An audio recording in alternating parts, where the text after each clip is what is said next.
Aujourd'hui, c'est foot. On est le 16 juin et en 1982 à Gijón, l'équipe d'Algérie réalisait l'un des plus grands exploits de son histoire. Finaliste de la dernière CAN, c'est la première participation à un mondial des Fennecs.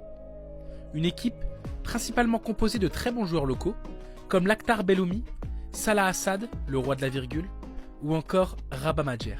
En face, c'est l'Allemagne de l'Ouest, championne d'Europe en titre, avec dans ses rangs des joueurs tels que Karl-Heinz Rummenigge, double ballon d'or en titre, et de son propre dauphin, Paul Breitner. La confiance est de mise pour les Allemands, et même peut-être un peu trop, lorsque leur sélectionneur annonce rentrer à la maison si son équipe perd. Alors qui sait?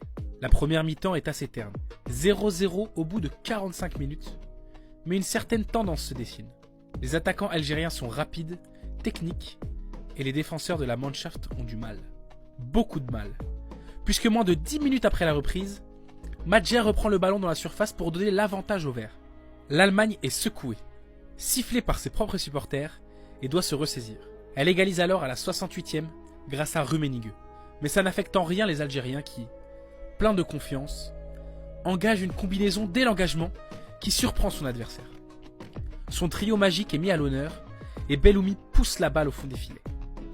L'exploit est total au coup de sifflet final.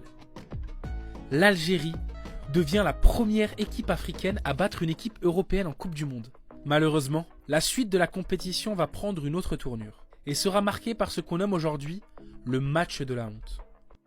Un pacte passé entre l'Allemagne de l'Ouest et l'Autriche, afin d'arranger le dernier match de poule et permettre aux deux équipes de se qualifier aux dépens de l'équipe algérienne. Un scandale qui sera à l'origine de la règle qui stipule aujourd'hui que le dernier match d'un groupe se joue en même temps.